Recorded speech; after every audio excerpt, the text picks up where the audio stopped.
Économie le max sur i24 News. Soyez les bienvenus. Au programme aujourd'hui, un coup de projecteur sur le Pakistan. L'industrie du textile y est un pivot de l'économie. 30% des emplois, mais le 11 septembre 2012, plus de 250 ouvriers périssaient lors d'un incendie tragique. Plus de 2 ans après, personne n'a été condamné. Quel avenir pour ce secteur essentiel, mais en crise aujourd'hui? Le point dans un instant. Un voyage également au cœur des réserves naturelles du Zimbabwe. Là-bas, on se plaindrait presque d'une surpopulation des éléphants. Alors pour réduire les coûts d'entretien et pour éviter le braconnage, l'une des solutions pourrait être l'exportation des mammifères. Et puis nous reviendrons en fin d'édition sur la première baisse des prix constatée depuis 5 ans au mois de décembre en zone euro. Le vieux continent va-t-il tout droit vers la déflation? C'est l'économiste Miguel Gabay qui sera avec nous. Voilà pour le sommaire, merci d'être avec nous. L'actu économique mondiale avant tout cela, avec d'abord la Chine qui a battu en 2014 un nouveau record pour son excédent commercial, 382 milliards de dollars. C'est un bond de 46% sur un an. Alors dans le détail, les exportations progressent de plus de 6%, 2340 milliards de dollars, malgré la morosité de la croissance mondiale. Mais c'est surtout la très faible hausse des importations, plus 0,4%, qui accentue cet excédent. Et c'est le signe que Pékin n'a pas encore opéré la mutation de son modèle de croissance. La demande intérieure est clairement en dessous des objectifs. Nous pensons que les facteurs négatifs qui ont pesé sur notre performance commerciale en 2014 resteront présents encore un moment, comme par exemple la faiblesse de la reprise économique mondiale, la perte de l'avantage concurrentiel de la Chine, ou encore la baisse des investissements étrangers dans le secteur manufacturier et la chute continue des prix mondiaux des matières premières, etc. Ces facteurs continueront d'affecter notre commerce extérieur en 2015. Nous sommes dans un environnement où la consommation mondiale reste le moteur. Or, elle bénéficie de la baisse des prix du pétrole. Et comme la Chine reste la plus grande économie manufacturière au monde, elle bénéficie de cela. Ce qui est plus préoccupant, c'est la baisse continue des importations, signe d'une économie intérieure plus faible. On reparle du Venezuela et de son président Nicolás Maduro qui poursuit son tour du monde en quête de soutien face à la crise, hyperinflation, pénurie et chute des cours du pétrole qui touchent son pays. Tournée des pays de l'OPEP, vous le voyez, après l'Iran et l'Arabie Saoudite, il est arrivé hier soir à Alger. Une visite d'État pour évoquer l'or noir, bien sûr, en sachant que l'Algérie aussi subit la baisse des prix. 10 milliards de dollars de réserves de change en moins en 6 mois, après une hausse continue depuis une décennie. Les deux pays tentent d'influencer une baisse de la production au sein de l'OPEP pour tenter de faire remonter les cours. Et presque en écho justement à ces manœuvres, l'OPEP réaffirme qu'elle n'agira pas pour inverser la tendance baissière des cours du brut. Nous ne pouvons plus protéger les prix du baril. Déclaration aujourd'hui du ministre émirati de l'énergie. Pour lui, c'est surtout du côté du pétrole de schiste américain que la production doit être maîtrisée. Elle pousse d'après lui les prix à la baisse. Quoi qu'il en soit en Europe, cette énergie bon marché est plutôt vécue comme une aubaine. On peut dire qu'un pétrole pas cher et un euro faible constituent des plans de relance économique gratuits entre guillemets pour la zone euro. En même temps, un faible prix du pétrole annonce toujours un affaiblissement de l'économie. C'est l'inconvénient, mais fondamentalement, nos entreprises ici en Allemagne sont orientées vers l'exportation et sont donc heureuses d'un prix du pétrole bas et d'un euro faible. Voilà, et en parlant de l'Allemagne, sachez que Berlin a atteint en 2014 l'équilibre budgétaire et c'est une première depuis 1969. Un an d'avance sur les objectifs grâce à la bonne tenue notamment des rentrées fiscales, 271 milliards d'euros, et à la faiblesse aussi des taux d'intérêt. Les dépenses fédérales sont plus faibles que prévu, 295 milliards, un plus bas en 5 ans. Au Brésil, ces images assez impressionnantes, celles de plusieurs milliers de travailleurs de l'industrie automobile qui défilaient, vous le voyez, hier lundi, près de Sao Paulo pour protester contre la vague de licenciements qui frappe leur secteur. 1000 suppressions de postes confirmées la semaine dernière encore par Volkswagen et Mercedes qui veulent ainsi réduire leurs coûts à l'heure où expirent les allègements fiscaux dont ils profitaient, à l'heure aussi où les taux d'intérêt augmentent. C'est la fin en tout cas d'une entente des constructeurs avec l'État brésilien pour éviter les licenciements. Et puis l'histoire d'un petit centime qui pouvait rapporter gros, 2,6 millions de dollars pour une pièce de 1 cent datant de 1792. Il ne s'en trouverait que 10 exemplaires aujourd'hui et l'exemplaire en question a trouvé preneur hier lors d'enchères à Beverly Hills et son acheteur en espère désormais une plus-value. Nous vivons dans un monde de trophées et ceux qui peuvent se permettre d'acheter les meilleurs sont prêts à y mettre le prix. Le fait est que cette pièce, à mon avis, sera facilement revendue plus de 10 millions de dollars à l'avenir. Je n'en ai absolument aucun doute. Et on va se rendre au Pakistan, pays que l'on présente souvent comme étant en phase de décollage économique. L'industrie du textile assure près d'un dixième du PIB, la moitié des exportations, vers l'Europe notamment, et 30% des emplois. Mais ce secteur reste traumatisé par l'incendie d'une usine à Karachi. C'était le 11 septembre 2012. 255 ouvriers ont péri dans la catastrophe. Alors 2 ans après, les leçons du drame ont-elles été tirées? Le point sur les conditions de travail avec ce reportage. Aujourd'hui, c'est une bâtisse à l'abandon, plaie béante dans le paysage. Le 11 septembre 2012, un incendie s'est déclaré dans cette usine textile d'un quartier sensible de Karachi, tuant 255 ouvriers lors de l'une des pires catastrophes de l'histoire du textile. Elisabeth y a perdu son fils, un ouvrier qui cousait des jeans destinés à l'Europe. Nous avons eu des nouvelles dans la matinée. Nous l'avions cherché toute la nuit. Et vers 8 h du matin, son oncle est allé à l'usine, l'oncle de mon petit chéri, et sa tante aussi. Son oncle a vu le corps. Il m'a appelé pour me dire qu'il l'avait retrouvé, mais qu'il n'appartenait plus à ce monde. L'entreprise allemande, acculée, a versé des dédommagements aux familles qui se chiffrent en milliers de dollars. Mais pour ces femmes, c'est loin d'être suffisant. Les propriétaires de l'usine, pakistanais, sont eux aussi redevables.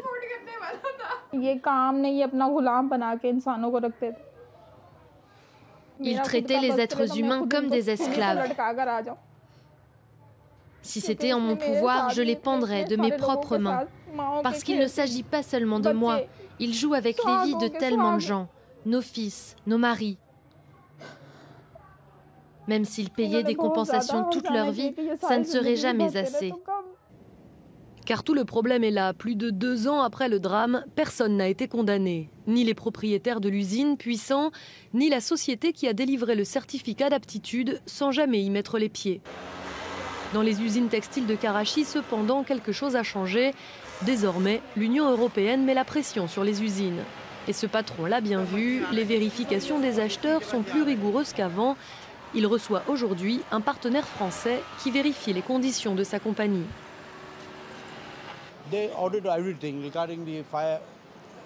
Ils vérifient tout, les extincteurs, ils contrôlent les mesures de sécurité que nous mettons en place, le salaire que nous versons à nos ouvriers, tous ces critères sociaux. Parce qu'au final, nous devons aussi payer. Et eux, ils vérifient tout car ils sont l'intermédiaire entre l'acheteur et moi-même. Mais les marques européennes ne sont pas pour autant prêtes à payer leurs vêtements plus chers. La sécurité des ouvriers ne peut être garantie à 100%, d'autant que la législation autour des certificats demeure très floue. Selon l'avocat des familles de victimes, les patrons de l'usine brûlée devraient être jugés pour homicide pour faire avancer la situation. C'est tout le problème. L'État est compromis, la société civile s'en fiche et le lobby des hommes d'affaires est très mobilisé. Parce qu'ils le savent bien, les patrons, que si nous parvenons à les attaquer pour meurtre, alors ils sont tous en danger si quelque chose arrive à leur usine. Car pour le moment, seule la loi du travail s'applique. Pour les propriétaires de l'usine, une infraction à la loi du travail n'entraîne qu'une amende d'à peine 4 €.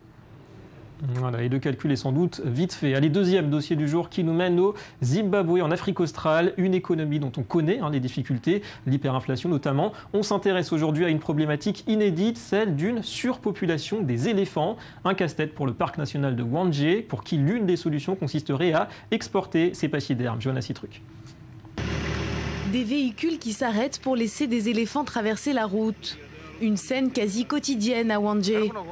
Dans ce parc naturel du Zimbabwe de près de 15 000 km², il y aura environ 43 000 pachydermes. Mais ils sont de plus en plus nombreux chaque année et les autorités n'arrivent plus à faire face aux coûts qu'ils engendrent. Elles envisagent donc d'en exporter à l'étranger. En plus des mesures de réduction pour essayer de contrôler les populations d'éléphants, les parcs réfléchissent à de nouvelles méthodes de réduction comme la vente d'animaux vivants. Nous réfléchissons également à la délocalisation d'éléphants dans d'autres zones. En tout, quelques 60 éléphants pourraient quitter le Zimbabwe en direction de la France, des Émirats arabes unis et de la Chine. Leur prix, entre 40 et 60 000 $ chacun. Nous avons en fait reçu de nombreuses offres de différents pays, d'Europe et d'Asie. Une vente dénoncée par une association de défense des animaux. Mais d'après le parc, les recettes pourraient permettre de contribuer au fonctionnement de Hwanghae. Car fournir de l'eau aux éléphants lui revient très cher. Le coût annuel de chaque animal est estimé à 500 000 $. Nous avons environ 40 000 éléphants au parc national Hwanghae. Et cela signifie que nous avons besoin de beaucoup d'essence pour pomper l'eau ici, 200 litres par jour pour chaque éléphant. Donc vous pouvez multiplier cela par 45, ce qui nous donne 90 000 litres par jour nécessaires aux éléphants. Par ailleurs, les autorités pourraient consacrer plus d'argent pour protéger les pachydermes des braconniers, qui les empoisonnent pour récupérer leur défense d'ivoire. L'année dernière, plus de 300 éléphants ont été tués. Un marché de l'ivoire toujours florissant. On va passer maintenant à toute autre chose. La menace en Europe d'une déflation. Elle se précise depuis l'annonce la semaine dernière d'une baisse des prix en décembre dans la zone euro, du jamais vu depuis 2009, même si on savait que le taux d'inflation flirtait ces derniers mois avec le zéro. On va écouter d'abord cette analyse qui nous parle des outils dont dispose aujourd'hui la BCE pour tenter d'inverser la tendance. La BCE est à la recherche d'une inflation plus élevée. En même temps, il faut reconnaître que la croissance est encore extrêmement faible. Quelque chose doit être fait et je pense que pour relancer l'économie, il faudra sans doute augmenter le bilan de la BCE. La manière la plus facile de le faire est l'achat d'obligations souveraines. La BCE commence sans doute à acheter des obligations au premier trimestre en espérant une réaction positive du marché, avec un peu plus d'optimisme, plus d'investissement et donc une reprise. Voilà, alors est-ce plus que des vœux pieux? Avec nous pour en parler, Michael Gabay, économiste. Bonjour. Bonjour. Bienvenue à vous. D'abord, cette menace de déflation en Europe, cette fois c'est du concret. Est-ce que c'est une tendance qui est appelée à durer maintenant? C'est une tendance qui va être difficile à inverser pour plein de raisons. D'abord, il y a des raisons qui sont dues au fait de la faible consommation. Les gens n'ont pas confiance, donc ne consomment pas. Donc il y a un problème au niveau de la demande. Mais il y a aussi plein d'autres problèmes au niveau de l'offre. D'abord, la technologie moderne fait que les choses coûtent de moins en moins cher. Donc il y a une déflation systémique des produits de consommation. Mécanique, ouais. Voilà, mécanique. Vous avez le pétrole qui est parti de 100 et qui est descendu à 50. Et le pétrole, c'est énormément dans le coût de tout ce qu'on consomme. Et donc ça aussi, ça crée de la déflation.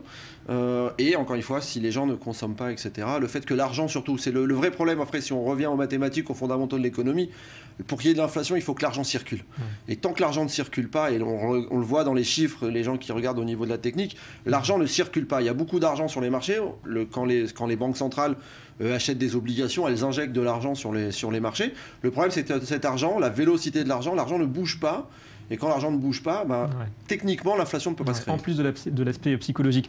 Dans le contexte actuel, une déflation, ce serait un petit peu le coup de grâce pour la croissance en Europe?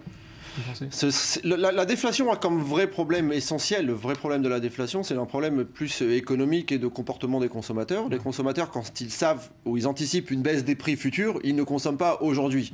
Et en fait, on rentre dans un espèce de cercle vicieux où je ne consomme pas parce que j'attends que les prix baissent, donc la demande baisse, donc les prix continuent de baisser. Et c'est un effet boule de neige qui est difficile à arrêter. Alors, Michael Gabay, les solutions aujourd'hui pour l'Europe, on ne les voit pas venir du côté des politiques économiques. Est-ce que c'est la BCE qui va devoir passer à l'action avec peut-être des rachats d'actifs, un petit peu comme la Fed aux États-Unis? La BCE doit et commence, en tout cas dans son discours, à embrasser le discours de la Fed il y a plusieurs années, Bernanke, qui avait lui directement et sans attendre lâché, on parlait à l'époque, c'était 85 milliards de dollars par mois d'injection de liquidités, etc. Ça a mis du temps à se mettre en marche. Il y a beaucoup de gens qui ont critiqué cette politique. On dit, on se rappelle des tensions avec les sénateurs, les démocrates. On est arrivé au bout de l'endettement maximum des États-Unis. Ça a créé 2-3 crises politiques pendant cette période-là, parce que c'était très critiqué. Mais aujourd'hui, on se retourne en arrière et on regarde au dernier trimestre une croissance de 5%. On voit que le chômage... C'est le modèle pour vous? C'est vraiment le modèle? C'est quoi les limites de ce modèle pour l'Europe quand même? Les limites de ce modèle pour l'Europe, c'est que ce modèle est un modèle incitatif. Ça veut dire que c'est quelque chose qui incite les gens. C'est pas un modèle qui va régler le problème, mais c'est un modèle qui va donner des outils dans un sol plutôt fertile pour que soient mises en place des politiques qui vont pouvoir créer de la croissance. Le problème aujourd'hui, et qui est la limite du modèle par rapport aux États-Unis, c'est que le marché de l'emploi dans certains pays, et je pense essentiellement à la France, où on est dans des endroits où les sociétés ont très peur d'embaucher. Pourquoi? Parce qu'ils ont très peu de souplesse au niveau de leur masse salariale et au niveau de leur gestion des employés. Et donc, l'argent n'est pas traduit en investissement de production, d'augmentation des marchés, de la productivité et donc de réduction du chômage, qui est la base sans un chômage faible, il n'y a pas de relance et il n'y a pas de croissance. Réformes structurelles à opérer aussi. Le pétrole, ça aura pesé, on est d'accord sur cette déflation. Et ça pèse énormément, ça crée beaucoup de problèmes, puisqu'il y a beaucoup de sociétés, les sociétés pétrolières sont des grandes parties dans les marchés, elles ont un grand poids et c'est important. Merci beaucoup Michael Gadret pour toutes ces explications. C'est tout pour cette édition. Merci à vous de nous avoir suivis. Économie Le Mag revient demain sur i24 News. Dossier spécial, faut-il s'attendre à une émigration massive des Juifs de France vers Israël? Et quel impact d'ailleurs pour l'économie israélienne? D'ici là, l'info continue, restez avec nous.